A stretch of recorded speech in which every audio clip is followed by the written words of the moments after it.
جر از قلم سید خضر کی یہ پارٹ 5 ہے۔ کراچی حال۔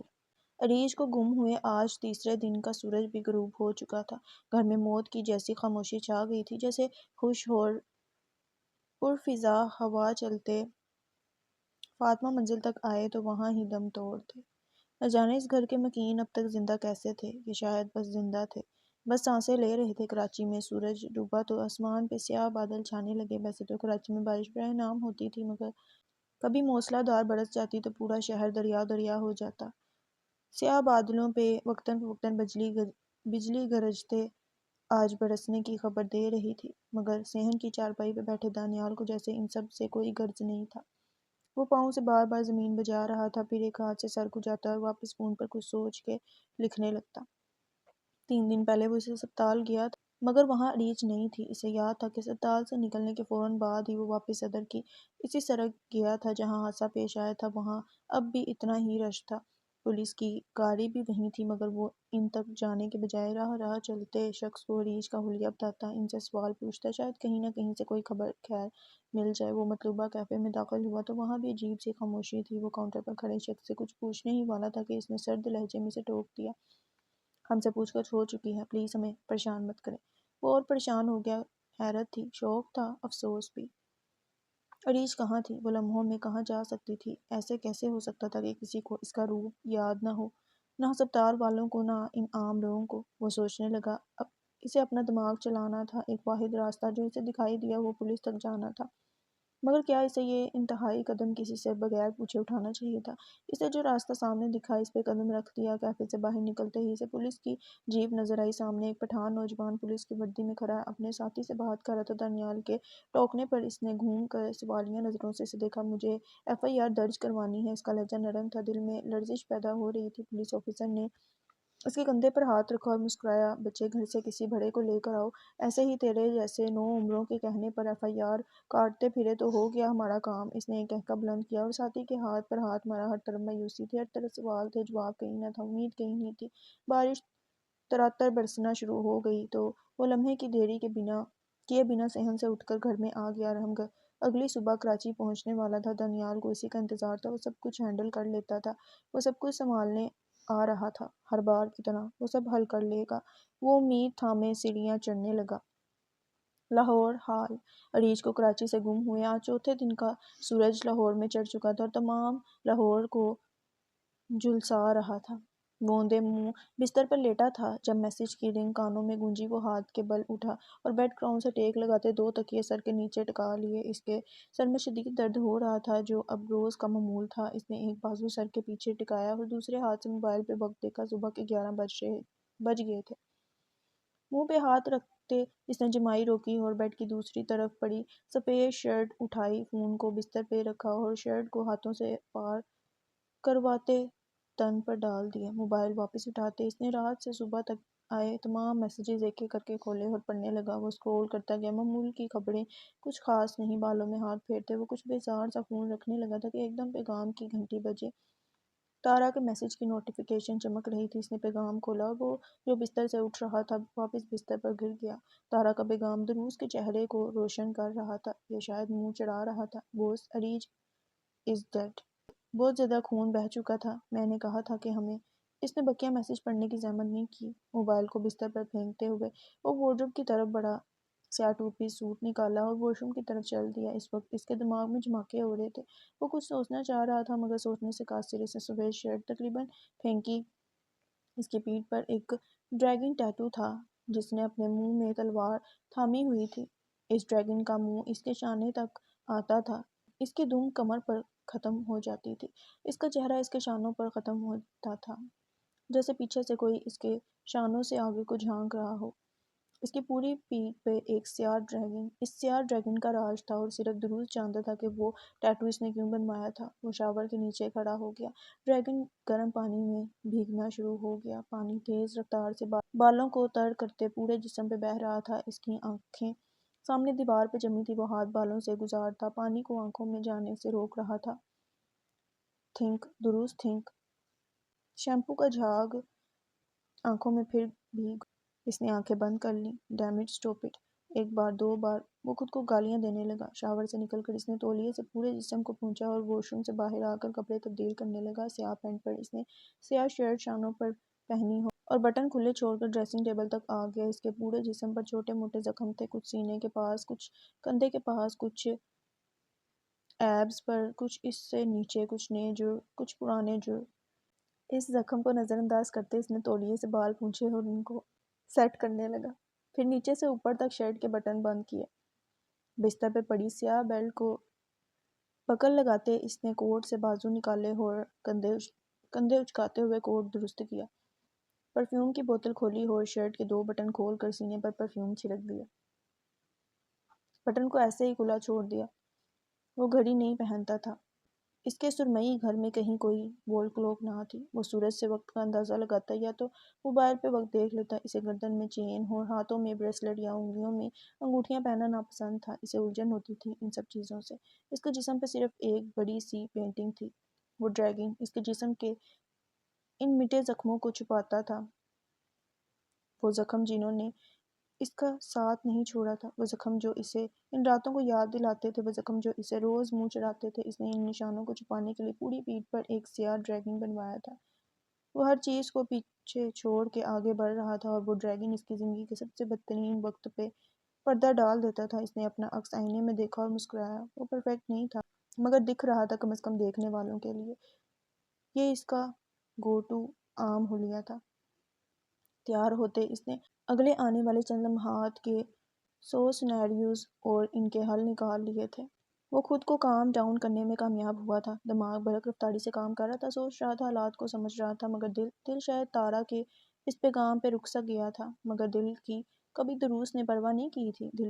دل کی اور دل والوں کی پرواہ تو ارمغان کرتا تھا، جس کا دل دنیا والوں نے اینٹوں کی طرح توڑ کے رکھ دیا تھا کہ وہ واپس جڑ نہ سکا۔ جوڑنے کی ہمت باقی کہاں رہی تھی، نہ ارمغان میں، نہ دھروس میں۔ لاہور ماضی نرم مزاج تھا، حالات نے بنایا سخت ہے، کوئی نہیں سگا میرا، دکھایا مجھے وقت نے۔ ارمغان اور ہادیہ گھر کی چھت پر کھیل رہے تھے۔ یہ لاہور کی ایک حسین شام تھی۔ آسمان پہ جامنی، زرد اور گلابی رنگ کے امتزاج کے جیسے بادلوں کی چادر بچھی تھی اور لاہور کی عام دھول اس جھلی جیسی تھی جو منظر کو اور خوبصورت بنانے لگی تھی۔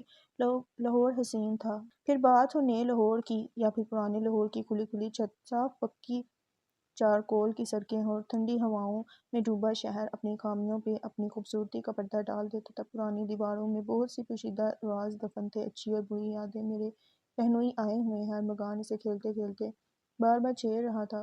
وہ بینچ پر بیٹھے مسکرا رہی تھی، شرما رہی تھی۔ کوئی شرما رہا ہے، وہ اپنی نئی آئی فٹ بال کو لات مارتے ہوئے کہہ رہا تھا، جو اسے کچھ دیر پہلے ہی تحفے میں ملی گئی تھی۔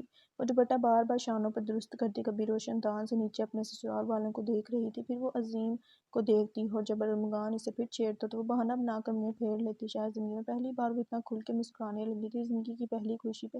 پھر عظیم اوپر آ گیا تو ارمغان چھت کی دوسری طرف چلا گیا اور ہادیہ اور وہ باتیں کرنے لگی۔ ہادیہ کی تاریخ پکی ہو چکی تھی۔ 3 ماہ بعد وہ رخصت ہو کر جہنم سے جنت میں جانے والی تھی، ایک جہنم جیسے گھر سے اس کی جان چھوٹ رہی تھی۔ ہاں، وہ ارمغان کو مس کرے گی، مگر جو اس کے ساتھ اس گھر میں ہوتا تھا وہ اس کی قوت برداشت سے پار ہو گیا تھا۔ بس 3 مہینے بعد وہ جہنم سے ایک خواب نگر منتقل ہونے والی تھی۔ خدا کی آزمائش ختم ہونے جا رہی تھی۔ ارمغان کے 9ویں جماعت کے بورڈ کے امتحانات 2 ماہ پہلے ہی مکمل ہو گئے تھے۔ پریکٹیکل بھی کچھ دنوں میں شروع ہونے والے تھے اور رزلٹ بھی جلد آنے والا تھا۔ اس کی بھی الگ زندگی تھی، بہت خوش رہتا تھا وہ۔ اس کی زندگی میں ایسا کچھ تھا ہی نہیں جس پہ وہ دکھی یا مایوس ہوتا۔ پھر وقت کی بات تھی، اسے فٹ بال کا شوق ہو گیا۔ عظیم کی لائی فٹ بال سے وہ گلی میں دوست جمع کر کے فٹ بال کھیلتا، پھر اسکول کے انٹر کیمپس میں پلیئر آف دا میچ جیت گیا۔ مگر اسے اب پروفیشنلی فٹ بال کھیلنی تھی۔ نوعمری کا شوق اب پیشن اور پھر جنون بن گیا۔ اسے اندازہ نہ ہوا، ہفتے کی رات تھی، مطاہر آفس سے گھر جلدی آ گئے تھے، کھانا لگایا گیا تو سب نے ساتھ بیٹھ کر کھایا۔ معمول کی باتیں ہوتی رہیں، مگر ارمغان کا دماغ کہیں اور لگا ہوا تھا۔ کھانے کے بعد جب چائے بننے لگی تو وہ فوراً کچن میں داخل ہوا اور ہادیہ کے ہاتھ سے تشتری لی۔ آج میں لے کر جاؤں گا چائے، اور وہ پیالی اٹھائے ابا کے کمرے میں چل دیا۔ چائے کی پیالی قریب رکھتے وہ ان کے سامنے کھڑا ہو گیا۔ ابا نے اس کی موجودگی پہ نظریں اخبار سے ہٹاتے ہوئے چشمے کے اوپر سے اسے دیکھا۔ ابا، وہ ایک چیز کی اجازت چاہیے، اس نے مسکراتے ہوئے انہیں مخاطب کیا تو وہ بھی مسکراتے ہوئے اسے دیکھنے لگے۔ ابا، مجھے فٹ بال اکیڈمی میں داخلہ لینا ہے۔ آپ نے اس دن مجھ سے پوچھا تھا کہ مجھے زندگی میں آگے جا کر کیا بننا ہے، تو ابا مجھے فٹ بالر بننا ہے۔ وہ جو اسے دیکھتے مسکرا رہے تھے، بے سختہ ہنس دیا۔ ارمغان انہیں حیرانگی سے دیکھنے لگا۔ فٹ بالر کوئی بننے کی چیز تھوڑی ہوتی ہے۔ ہاں شوق ہے، اچھا شوق ہے، اچھی سرگرمی ہے، مگر فٹ بال انسان شوق میں کھیلتا ہے، یہ نہیں ہوتا کہ فٹ بالر ہی بننے نکل جائے۔ فٹ بالر بننے سے زندگی کامیاب نہیں ہوتی۔ وہ نہ سمجھی سے انہیں دیکھتا رہا۔ ہاں تو مجھے کامیاب نہیں بننا، مجھے فٹ بالر بننا ہے۔ ابا چپ ہو گئے، ان کے تاثرات سخت ہوتے گئے۔ یہ اول فول کس نے تمہارے دماغ میں بٹھایا ہے؟ ابھی اپنی پڑھائی پہ دھیان دو، پھر ڈاکٹری یا انجینئرنگ میں سے انتخاب کرنا، وہی ہوتا ہے اصل، اس سے ملتی ہیں نوکریاں۔ فٹ بالر بن کر ایک سوکھی روٹی نہیں کما پاؤ گے، دوستوں کے ساتھ کھیلتے ہو وہ کافی ہے، زندگی آگے بہت مشکل ہے۔ فٹ بالر بننے نکلو گے تو زمانہ تمہیں فٹ بال بنا کر ادھر ادھر پھینکتا رہے گا۔ جاؤ اب۔ اس کے کمرے سے باہر نکلتے اسے پاؤں پہ ٹھوکر لگی تھی، دل پہ بھی۔ ارمغان کی فیری ٹیلز جیسی زندگی میں ایک زہریلا کانٹا آ ہی گیا تھا۔ اس نے اپنی زندگی میں کبھی نام نہیں سنا تھا۔ وہ اپنے کمرے کی طرف بڑھ گیا۔ اکیڈمی تو میں جاؤں گا، اس نے ارادہ کیا تھا۔ لاہور حال۔ دروس نے سر جھٹک دیا، دماغ ایک سیکنڈ میں ماضی سے حال میں آ گیا۔ اس نے سیاہ چشمہ آنکھوں پہ درست کیا اور گاڑی کی چابی اٹھاتے گھر سے نکل گیا۔ جہاں وہ جا رہا تھا وہاں وہ اکیلا جاتا تھا، اس کے راستے کوئی باڈی گارڈ نہیں ہوتا تھا۔ Rich is dead. اسے بے ساختہ تارا کی بات یاد آئی تھی، اس نے بے چینی سے گردن مچلی۔ دس کانٹ بی ٹرو۔ اس نے گاڑی کی رفتار بڑھا دی۔ کراچی حال۔ ریچھ کو گم ہوئے چوتھا دن آ گیا تھا جب ارحم کراچی پہنچا۔ اس نے آسمانی رنگ کی ڈریس شرٹ پر سیاہ پینٹ پہنی ہوئی تھی۔ سلور لاکٹ کھلے گریبان میں جھانک رہا تھا اور فریم لیس گلاسز آنکھوں پر جمے تھے۔ بال رف اینڈ ٹف سے ماتھے پر بکھرے ہوئے تھے۔ ہر بار کی طرح وہ آج بھی اتنا ہی پرکشش تھا۔ داخلی دروازے سے صحن پار کرتے ہوئے جاوید چاچو کے کمرے کی طرف بڑھ گیا۔ صحن اب بھی پچھلی رات ہوئی بارش سے بھیگا ہوا تھا، گیلی کچی مٹی کی خوشبو ہر سو پھیلی تھی۔ صحن پہ کچھ جگہ زمین سوکھ گئی تھی اور کچھ جگہ اب بھی نم تھی۔ دروازے قریب پہنچتے ہی جاوید چاچو اور دانیال کی آواز اس کی سماعت تک پہنچی۔ ان کی باتوں کا موضوع عریج ہی تھی۔ وہ بات کر رہے تھے، امید لگا رہے تھے، ایک دوسرے کو تسلی اور حوصلہ دے رہے تھے۔ کمرے کی وسط پہ ٹھہرتے ارحم نے دروازہ کھٹکھٹایا۔ جاوید جو ہاتھوں سے اپنی سوجی اور آنسوں سے پر آنکھیں مسل رہا تھا، اس کی طرف دیکھا۔ دانیال نے بھی اپنے بھائی کی طرف دیکھا، دونوں کی آنکھوں میں کچھ چمکا۔ جاوید نے ارحم کو شانوں سے لگایا اور ماتھا چوما، وہ بس مسکرا سکا۔ ان کی آنکھوں میں کوئی آس ٹھہری تھی جو صرف ارحم کو دیکھ کر ہوا تھا، کیونکہ وہ سب سنبھالتا آیا تھا بچپن سے جوانی تک۔ وہ گھر کا بڑا تھا، سب سے بڑا نہیں تھا، مگر ہر معاملے کو پرکھنا اور حل کرنا جانتا تھا۔ اسے آج تک کسی فرد پہ غصہ نہیں آیا تھا، نہ اسے کسی نے غصہ کرتے دیکھا تو وہ اپنی پریشانیاں خود تک رکھتا اور خود ہی اپنی الجھنوں کو سلجھا لیتا۔ وہ تو دوسروں کو سنبھالتا، ان کی مدد کرتا آیا تھا، اپنے مسئلے دوسروں کو بتا کر ان کو کیسے الجھا سکتا تھا۔ ایک طویل خاموشی کے بعد اس نے حنا چچی اور اپنی امی کو پوچھا تھا، کیونکہ وہ اسے نہ کمرے میں دکھے نہ صحن میں۔ جاوید نے اسے بتایا کہ وہ ریچھ کے کمرے میں ہے اور اس خیال پہ ہی کہ وہاں اب صرف ریچھ کا کمرہ تھا، اس کے دل کو کچھ ہوا تھا۔ اس نے ریچھ کے کمرے تک جانے کا خیال ترک کر دیا۔ ابھی نہیں، اس نے سوچا، اس کمرے میں قدم تب ہی رکھوں گا جب اس کمرے کا مالک مجھے اس کمرے میں آنے کی اجازت دے گا۔ بار بار دل میں پکار گونج رہی تھی، وہ ریچھ کو بچائے گا۔ اسے معلوم تھا وہ ایسا کر سکتا ہے، اسے امید تھی، کم از کم امید تو تھی۔ دانیال کو ساتھ لے کر وہ فوراً گھر سے باہر آ گیا۔ ریچھ کراچی میں ہوگی، وہ کہاں جا سکتی ہے؟ گواہ کار پیسے مانگیں گے، وہ انہیں دے دے گا، مگر وہ رابطہ تو کریں۔ ارمغان، جس شخص نے ریچھ کو پھنسایا تھا وہ ارمغان ہی تھا، اسے یقین تھا وہی اس کا اغوا کار تھا۔ اس نے پہلے ریچھ کو پھنسایا ہوگا اور پھر اغوا کر لیا ہوگا۔ ہاں ایسا ہی ہوا ہوگا، مگر کوئی ثبوت، کوئی نشان نہ تھا۔ اسے تو یہ بھی معلوم نہیں تھا کہ وہ رہتا کہاں ہے، مگر وہ اسے بچا لے گا، وہ ریچھ کو بچا سکتا ہے، اسے امید تھی اور ڈر بھی۔ لاہور حال۔ ابا میری بات سنیں پلیز۔ ہاں میں جھوٹا ہوں، میرے ساتھ یہ مت کریں۔ دیکھیں میں نے اپنا جرم مان لیا، دیکھیں میں جھوٹ بول رہا تھا، مگر میں وہاں نہیں جاؤں گا۔ گاڑی کے ٹائر سڑک پر گھسے اور جھٹکا لگا تو اسے ہوش آیا۔ اس کی گاڑی آدھی فٹ پاتھ پر تھی اور آدھی روڈ پر۔ اس نے ذہن سے پرانی یادوں کی دھول کو پھونک مار کر اڑا دیا۔ گاڑی کو ریورس کرتے واپس سڑک پر چلایا اور خود کو ایک بار پھر کمپوز کیا۔ لاہور اس کا شہر تھا، مگر اسے لاہور سے نفرت تھی، یہاں کی ہر چیز سے۔ موبائل پہ کسی کا نمبر ملاتے ہوئے اس نے فون کان سے لگایا۔ آ گئے ہیں وہ؟ فون کی دوسری طرف سے کنیکٹ ہوتے ہی اس نے پوچھا۔ یس بوس۔ ڈیلیورڈ۔ وہ آ چکے ہیں، جیسا آپ نے کہا تھا، بالکل ویسا ہی کیا جا رہا ہے۔ مجھے ان سے کسی چیز کی شکایت نہیں ملنی چاہیے، وہ وی آئی پیز ہیں۔ اس نے کال کاٹتے ہوئے فون برابر والی سیٹ پر ڈال دیا۔ ایک زخمی مسکراہٹ اس کے لبوں پر بچھ گئی۔ بائیں طرف ایک ڈمپل ابھرا جو داڑھی کی وجہ سے اتنا واضح نہیں ہوا تھا۔ اسے داڑھی سے الجھن ہوتی تھی مگر صرف اس وجہ سے رکھی تھی تاکہ کسی کو اس کا چھوٹا سا ڈمپل نظر نہ آئے۔ خود اسے بھی نہیں، اسے اس ڈمپل سے نفرت تھی، اپنی مسکراہٹ سے نفرت تھی، اسے تو خود سے بھی نفرت تھی، مگر وہ جی رہا تھا ایک امید کے سہارے۔ کراچی حال۔ ارحم نے گاڑی کی رفتار کم کر دی تھی مگر اس کا بس چلتا تو وہ گاڑی کو کسی کھمبے میں دے مارتا۔ کچھ بھی ٹھیک نہیں ہو رہا تھا، کچھ بھی نہیں۔ پولیس سے FIR کٹوانے کے بعد بھی پولیس ہاتھ پہ ہاتھ دھرے بیٹھی تھی۔ اگر کارروائی چل رہی تھی تو کچھوے کی رفتار سے چھاپا مارنے تک میں انہیں موت آ رہی تھی۔ بار بار ایک ہی بات دہرائی جاتی کہ کام چل رہا ہے، کارروائی ہو رہی ہے۔ عریش بس ارحم اور اس کے گھر والوں کے لیے اہم تھی، پولیس والوں اور دیگر لوگوں کے لیے تو وہ ایک عام سی ہی لڑکی تھی جو ان کے خیال سے یا تو اپنے بوائے فرینڈ کے ساتھ بھاگ گئی ہے یا مر گئی ہے۔ ایسی درجنوں رپورٹس تو روز معمول کے حساب سے درج ہوتی تھی، کام ایک پہ بھی نہیں ہوتا تھا۔ پاکستان کا ایک اصول تھا، اگر پیسہ آ جاتا تو غیرت مر جاتی، اگر غیرت جاگ جاتی تو پیسہ جل جاتا۔ سعد کے ساتھ بھی یہی ہوا تھا، سارا آپی کے ساتھ بھی یہی ہوا تھا، اور اب عریج آپی کے ساتھ بھی یہی ہو رہا ہے۔ میں عریج آپی کو بچا سکتا تھا، میں انہیں روک سکتا تھا، پولیس کچھ نہیں کر رہی ہے، نہ کچھ کرے گی۔ 4 دن ہو گئے ہیں بھائی، 4 دن، اور 3 سے زیادہ دن اغوا ہونے والے افراد کا ملنا بالکل ایسا کہ سمندر میں کنکر تلاش کرنا۔ ارحم کے دل پہ کتنی چوٹ لگ رہی تھی، اس کے چہرے سے واضح ہو رہا تھا، اس کا چہرہ زرد ہو چکا تھا، دانیال کا چہرہ سرخ، آنکھوں میں آنسو ٹھہرے ہوئے تھے، اور دانیال کی انہیں نہ بہانے کی جنگ چل رہی تھی۔ بس دل کی باتیں اپنے دوست جیسے بھائی کے ساتھ شیئر کر رہا تھا، مگر ارحم میں نہ اب سننے کی سکت رہی تھی نہ کسی کو کنسول کرنے کی، وہ بس برداشت کر رہا تھا۔ ہم سب کو کھوتے جا رہے ہیں اور ہم کچھ نہیں کر رہے۔ سعد بھی ایسے ہی گم ہوا تھا، سارا آپی بھی ایسے ہی مر گئی تھی۔ یہ کون ہے جو ہمارے گھر کے پیچھے ہے؟ کون ہے جو ہماری سانسوں ختم کرنا چاہتا ہے؟ ریج آپی بھی، یہ کیوں ہو رہا ہے بھائی؟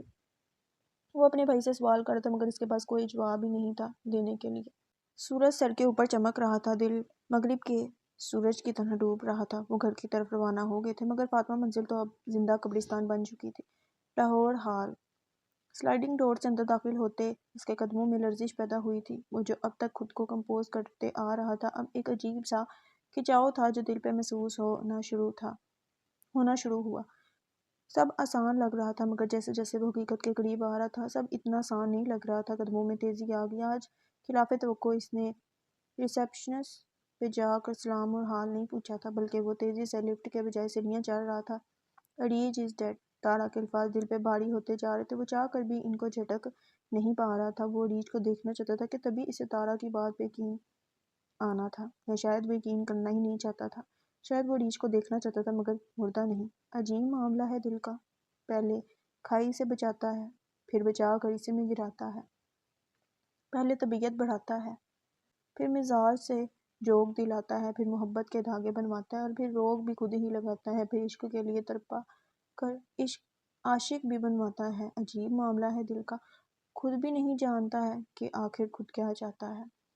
کوریڈور کے آخری کمرے تک پہنچتے اس کی سانسیں پھول گئی تھیں، ماتھے سے پھسلتا پسینہ شرٹ کے کولر پر ٹپک رہا تھا۔ اس نے ماتھے سے بال ہٹائے ہوئے شرٹ کا ایک اور بٹن کھول دیا، کندھے سے جھانکتا ڈریگن اب واضح ہو رہا تھا۔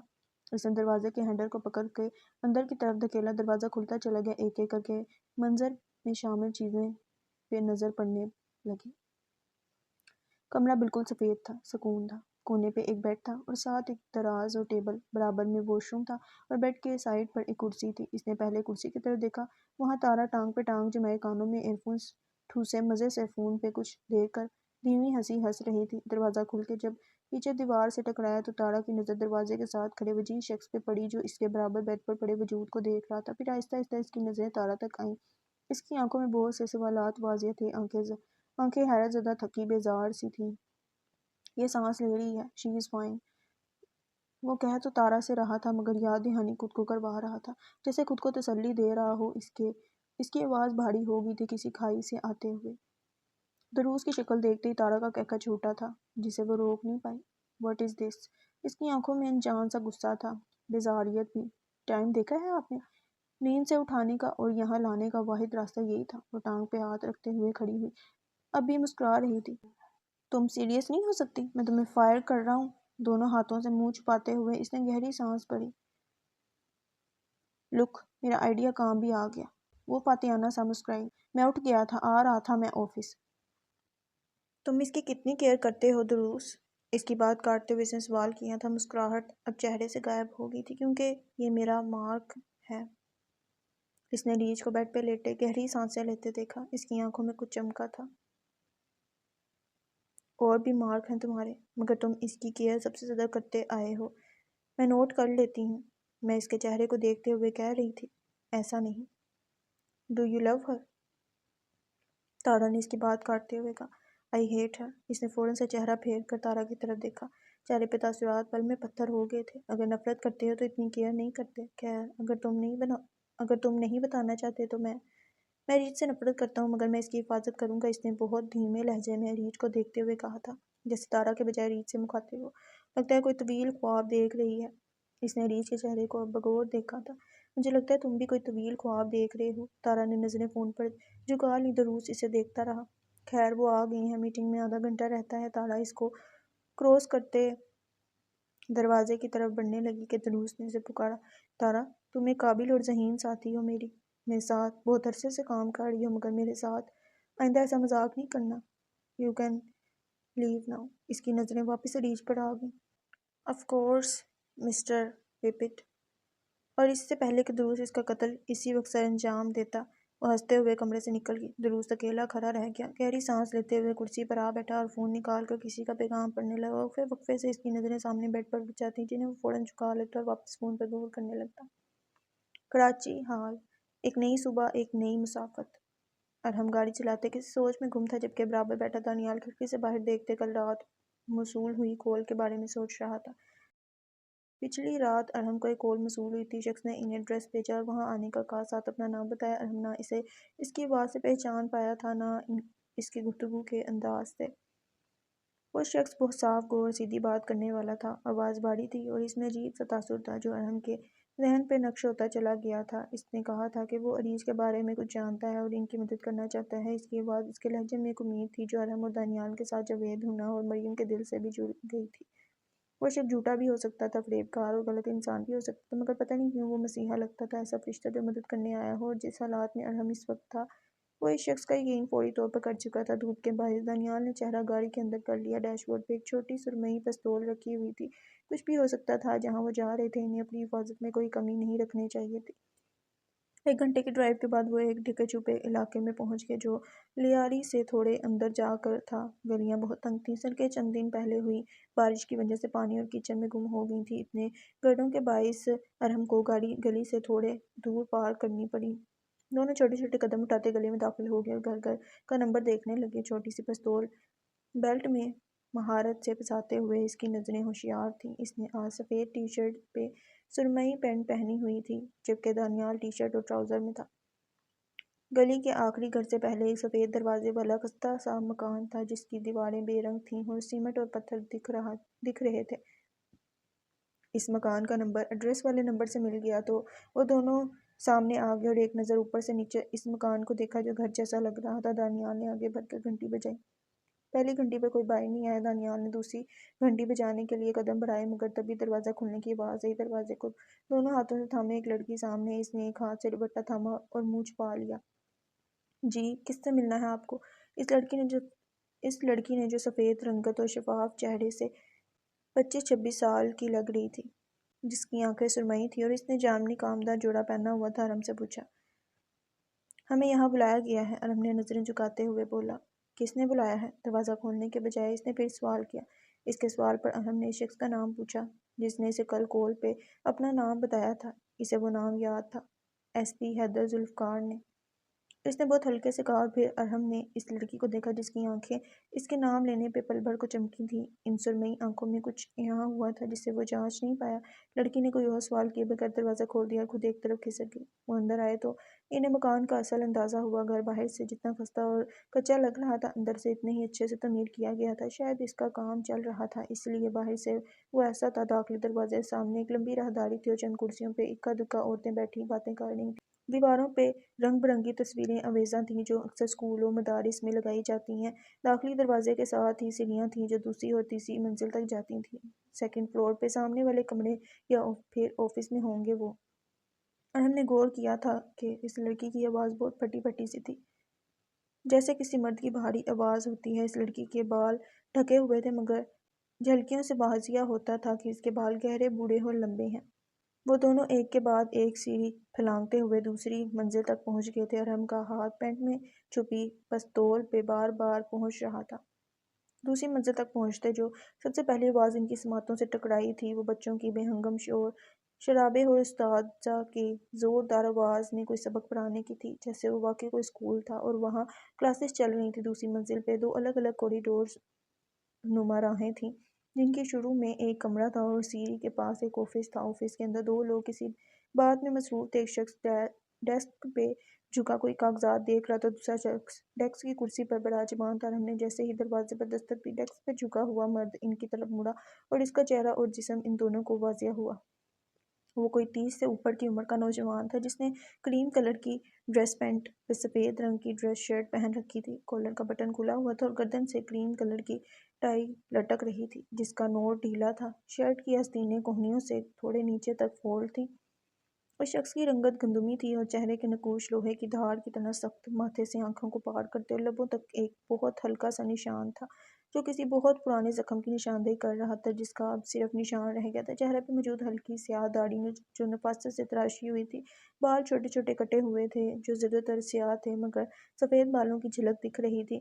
اس شخص کو جو چیز سب سے منفرد بنا رہی تھی وہ اس کی آنکھیں تھیں۔ اس کی آنکھیں دور سے تو سیاہ لگ رہی تھیں، مگر وہاں کھڑے اس کی آنکھوں پہ کھڑکی سے آتی سورج کی روشنی ان کا اصل رنگ واضح کر رہی تھی۔ اس کی آنکھیں کسی گہرے سمندر کی طرح نیلی تھیں، بے حد گہری، اور اس کی شخصیت بھی کسی ٹھہرے سمندر جیسے تھی، خاموش، یک بستہ، گہری۔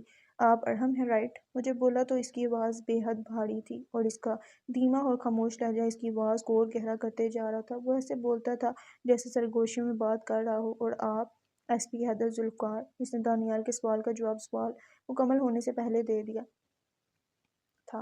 میرے ساتھ چلیں۔ وہ ڈیسک پر بیٹھے شخص کو اشارہ میں کچھ کہتا آفس سے نکل گیا اور ارحم سے مختلف گفتگو کرنے لگا۔ دانیال کو ان دونوں نے اپنی باتوں سے ایسے نکال باہر کر دیا تھا جیسے بریانی میں الائچی۔ وہ تینوں اب ساتھ چل رہے تھے، حیدر اور ارحم ہم قدم بات کر رہے تھے۔ دانیال ادھر ادھر کا جائزہ لے رہا تھا، امید، شوق، خوف اور اطمینان کی عجیب سی کیفیت تھی جو دانیال کے ذہن میں بیٹھتی جا رہی تھی۔ لاہور ہال کوریڈور کی جانب بڑھتے ہوئے اسے آفس میں عجیب سی چھٹی حس محسوس ہوئی تھی۔ کچھ غلط تھا، کچھ ہوا ہو کچھ غلط۔ اس نے ذہن سے خیالات جھٹکتے ہوئے قدموں کی رفتار تیز کر دی، لفٹ کی طرف قدم بڑھائے۔ یہ ہیرا منڈی سے فاصلے پہ ایک جگہ کی عمارت تھی جس کی دیواریں پست اور مضبوط تھیں۔ پوری عمارت گہرے سفید رنگ میں رنگی ہوئی تھی، مگر اس عمارت کے اندر تمام کام سیاہ ہوتے تھے۔ دروس اب بھی تیسری منزل کے کوریڈور میں چل رہا تھا۔ اس منزل پہ صرف 3 کمرے تھے اور اس منزل تک آنے کی اجازت دروس تک محدود تھی۔ ان 3 کمروں میں سے 2 کمروں کے دروازے سیاہ تھے اور ان کے درمیان میں جو کمرہ تھا اس کے دروازے کا رنگ سرخ تھا، ایک وی آئی پی میٹنگز کے لیے۔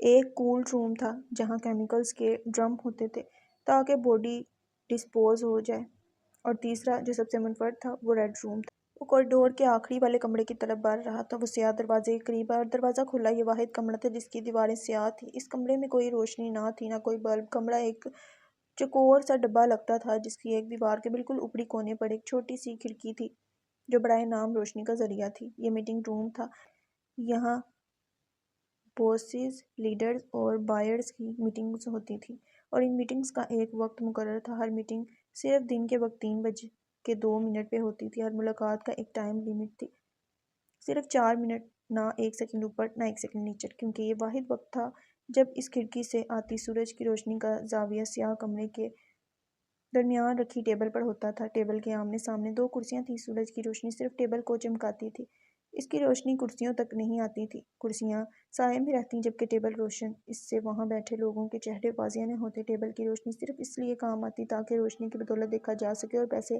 دیے اور لیے جا سکیں اور ان کو روشنی میں گنا جا سکے، یا تو دھماکے کے لیے پستول کا برانڈ شو آف کیا جا سکے یا کانٹریکٹ پیپر پہ دستخط کیے جا سکے۔ وہ کمرے میں داخل ہوا اور اپنے پیچھے دروازہ بند کر دیا جو خود بخود لاکڈ ہو گیا۔ کمرے میں اندھیرے کے سوا کچھ نہ تھا، بس ایک لمبی سی میز پہ روشنی کی کرن پڑ رہی تھی۔ وہاں 2 وجود بیٹھے تھے، وہ ان کی موجودگی کو محسوس کر سکتا تھا۔ دروس چھوٹے چھوٹے قدم اٹھاتے پینٹ کی جیب میں ہاتھ ڈالے میز تک آیا۔ اس کا کوٹ غائب تھا اور ابھی وہ صرف ڈریس پینٹ اور شرٹ میں ملبوس تھا، حالانکہ شرٹ کے کلف بند تھے، دونوں ہاتھ کلائی تک چھپے ہوئے تھے۔ وہ ہمیشہ کی طرح تر و تازہ اور وجیح لگ رہا تھا۔ گپن دیر کمرے میں قدم بڑھاتے وہ ایک کرسی پر براجمان ہو گیا۔ اس کے سامنے دو وجود تھے جن کو وہ دیکھ نہیں سکتا تھا مگر محسوس کر سکتا تھا۔ ان کے نقوش تھوڑے تھوڑے واضح ہوئے تھے۔ کھڑکی سے آتی روشنی واحد راہ نور تھی۔ وہ کہاں ہے؟ اس زنانہ آواز سے اندازہ ہوا تھا کہ ان دو میں سے ایک عورت ہے۔ ریسٹنگ، دروس نے یک لفظی جواب دیا۔ ہمیں اس سے ملنا ہے۔ اندھیروں میں سے دوسرے وجود کی آواز آئی۔ وہ مردانہ تھی۔ ابھی نہیں، وہ سو رہی ہے، دروس نے پرسکون لہجے میں کہا۔ ہمیں اس سے ملنا ہے ابھی۔ اس عورت نے آگے جھکتے ہوئے ٹیبل پہ ہاتھ مارا جس سے کمرے میں آواز گونجی۔ دروس نے دیکھا مرد نے عورت کے شانے تھامے تھے۔ آپ لوگ ریسٹ کریں، جب وہ ہوش میں آ جائے گی میں آپ لوگوں کو اس سے ملوا دوں گا، وہ کہہ کر اٹھ گیا۔ اس کی جیب میں ایک سیل فون بج رہا تھا۔ اندھیرے میں اس کا وجود گم ہو گیا۔ کرسی پہ بیٹھے وجود خلا میں دیکھتے رہ گئے۔ 4 منٹ کی ملاقات میں دروس نے کوئی بھی ایسی میٹنگ نہیں کی تھی جو 30 سیکنڈ میں مکمل نہ ہو گئی ہو۔ کراچی ہال۔ اب وہ دونوں ایک بیڈ روم نما کمرے میں آ گئے تھے۔ ایک سنگل بیڈ، برابر میں ایک اسٹڈی ٹیبل، دیوار کے کونے میں الماری تھی اور گیلری کے دروازے کے پاس بھی ایک چھوٹی سی ٹیبل تھی جس پہ قرآن مجید اور چند کتابیں سیٹ ہو کر رکھی ہوئی تھیں۔ گیلری کے دروازے کے برابر ایک کھڑکی جس کا پردہ کھلا ہوا تھا ایک دھوپ چھن کر آتی حیدر کے چہرے کو چمکا رہی تھی۔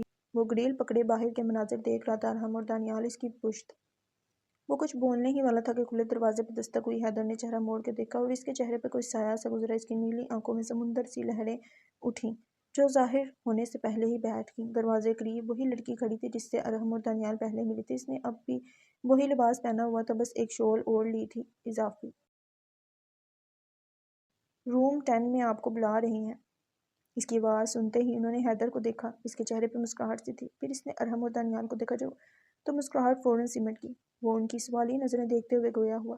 شی از النساء، وہ کہتے ہوئے ہچکچایا تھا اور پھر اس کی طرف اس کی آنکھوں میں دیکھا۔ اس کی سرمئی آنکھوں میں شعلے اٹھ رہے تھے۔ اس نے دانت کچکچائے اور لب بھینچ لیے تھے۔ اچانک سے ایک عجیب سی کیفیت اس ماحول پہ طاری ہونے لگی کہ وہ لڑکی فوراً رخ موڑ کر دوسری طرف بڑھ گئی اور وہ تینوں اسے جاتا دیکھتے رہ گئے۔ حیدر نے ہاتھ مٹھی بناتے ہوئے ڈیسک پہ جما دیے اور واپس کھڑکی کے پار دیکھنے لگا۔ ارحم اور دانیال وہاں کسی بت کی طرح بس شو دیکھ رہے تھے۔ انہیں کچھ سمجھ ہی نہیں آ رہا تھا کہ یہ کون سی جگہ تھی اور یہ کون سے لوگ تھے۔ سامنے کھڑے مرد نے ایک ہاتھ سے ٹائی کی نوٹ اور ڈھیلی کی اور بٹن کھولا۔ گہری سانس بھرتے ہوئے وہ کہنا شروع ہوا، مجھے نہیں پتا ریچھ کا آپ لوگوں سے کیا رشتہ ہے مگر مجھے علم ہے کہ آپ لوگ اس کی تلاش میں ہیں۔ اس نے چہرہ موڑ کر ان دونوں کو باری باری دیکھا، اور مجھے معلوم ہے کہ وہ کہاں ہے۔ لاہور ہال۔ کوریڈور میں لمبے لمبے ڈگ بڑھتے اس نے ہاتھ میں پکڑے فون پہ نمبر اور نام دیکھا۔ ایک نظر آفس کے ماحول پہ دہرائی۔ ہر جگہ ایک افراتفری پھیلی تھی۔ شیشے سے باہر وہ اپنی مینیجر حیات کو کبھی ادھر کبھی ادھر بھاگتے دیکھ رہا تھا۔ اس نے کال کا ہرا ڈبہ دبایا اور فون کان اور گردن سے پھنساتے ہوئے ہاتھوں کے کلف کھولے۔ آستینوں کو کوہنیوں تک فولڈ کرتے اس نے اپنے دونوں ہاتھوں کو بغور دیکھا۔ دونوں ہاتھوں پہ کلائی سے کوہنی تک الگ الگ زاویوں سے آڑی ترچھی کٹس لگے ہوئے تھے، کچھ نئے، کچھ پرانے زخم، کچھ چھوٹے، کچھ بڑے زخم۔ وہ اب بھی سیلف سیڈسٹک تھا۔ اسے بلیڈز اور نوکیلی چیزوں سے خود کو درد دینے میں آرام حاصل ہوتا تھا۔ سیلف ہارم انسان اس سکون، اس لطف کے لیے کرتا ہے کہ جب وہ اپنے ہاتھ پہ کٹ لگائے اور نس کے پھٹنے سے ایک نرمی اور گرماہٹ کا احساس انسان کو سکون دیتا ہے، کیونکہ اس چھوٹے سے لمحے میں خون اپنا راستہ جلد سے باہر بنا رہا ہوتا ہے۔ زیادہ تر لوگ سیلف ہارم کے لیے کلائی سے تھوڑے اوپر والی جگہ کا انتخاب کرتے ہیں کیونکہ وہ سخت اور نرم دونوں ہوتی ہیں۔ سیلف ہارم کے لیے کبھی بھی ہتھیار استعمال نہیں ہوتا، جیسے کہ چھری۔ سیلف ہارم زیادہ تر کم نقصان دہ چیزوں سے کیا جاتا ہے، جیسے کہ شارپنر کا بلیڈ، چشموں کا شیشہ اور کانٹا۔ اس سے سکن آہستہ آہستہ پھٹتی ہے اور کٹ لگنے میں اور خون نکلنے میں وقت لگتا ہے، جس سے انسان کو زیادہ آرام ملتا ہے۔ دروس نے پینٹ کی جیب میں ہاتھ ڈالتے ہوئے فون ہاتھ سے پکڑا۔ ہاتھوں میں اور پورے جسم میں جلن ہو رہی تھی جس کی وجہ سے بار بار گردن اور ہاتھ مسل رہا تھا۔ پورا جسم زخموں سے بھرا ہوا تھا۔ جو میں نے سنا ہے، کیا وہ 100% درست خبر ہے؟ وہ پرسکون لہجے میں بولا تھا جبکہ دل تیز رفتار سے دھڑک رہا تھا۔ ہاں۔ دوسری طرف سے جواب آیا تو اس نے فون کان سے ہٹا لیا۔ اس کے دل اور دماغ میں پہلی بار ڈر بیٹھا تھا، موت کا ڈر۔ کیا ہوا اگر اسے ہوش نہیں آئے؟ کیا ہوا اگر وہ اسے سب نہیں بتا پائے؟ کیا ہو اگر وہ کچھ کہنے سے پہلے ہی مر جائے؟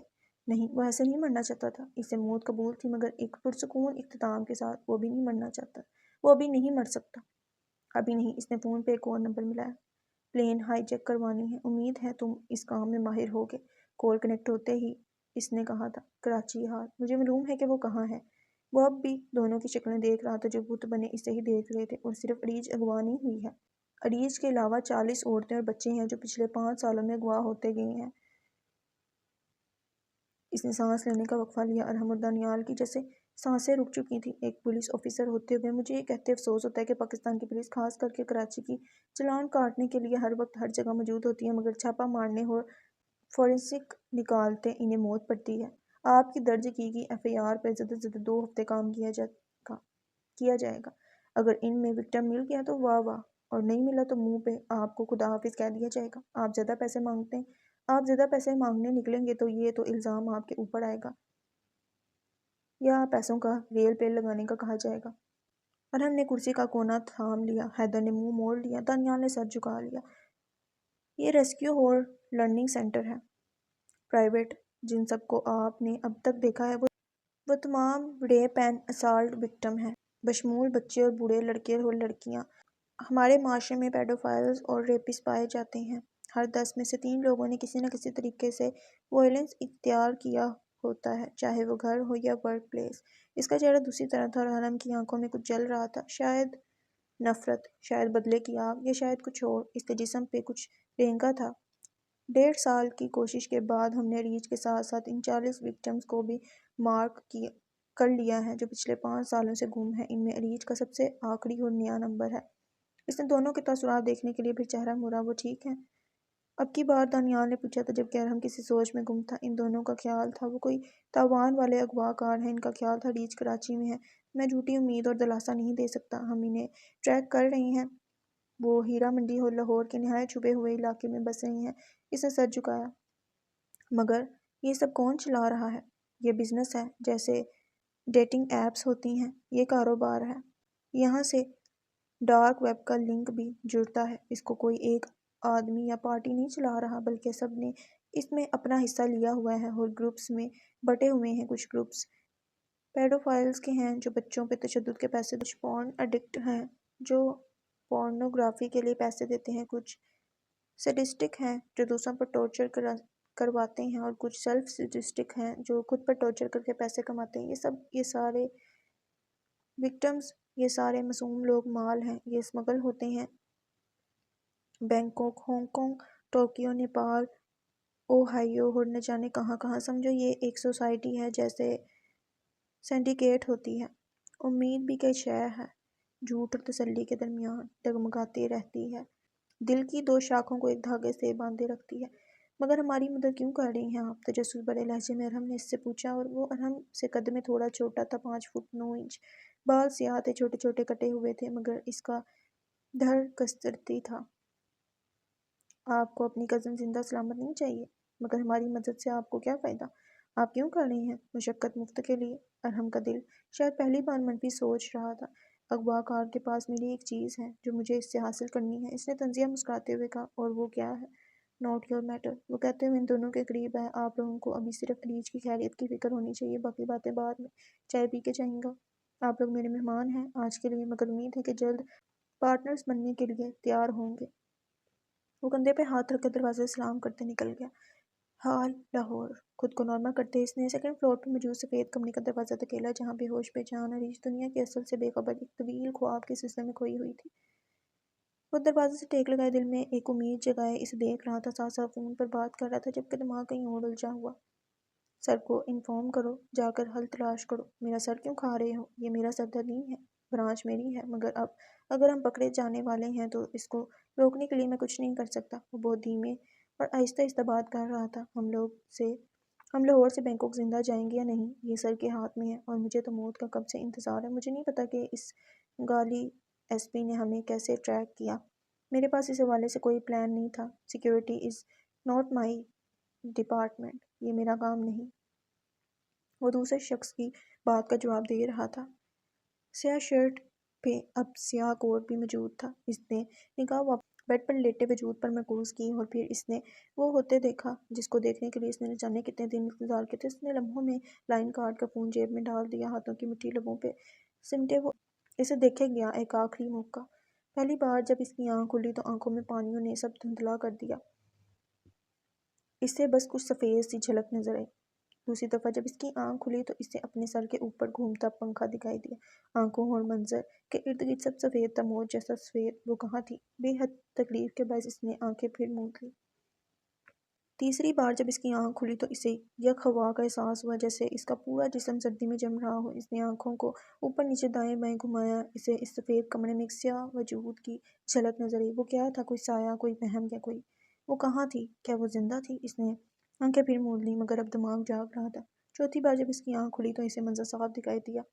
سیلنگ سے لٹکا پنکھا سست رفتار سے چل رہا تھا۔ پھر اس نے خود پر اوڑھی سفید چادر کو دیکھا۔ کیا وہ کفن تھا؟ کیا وہ مر چکی تھی؟ کیا وہ مر چکی تھی؟ اس نے آنکھوں کو ایک بار اور جھپکا۔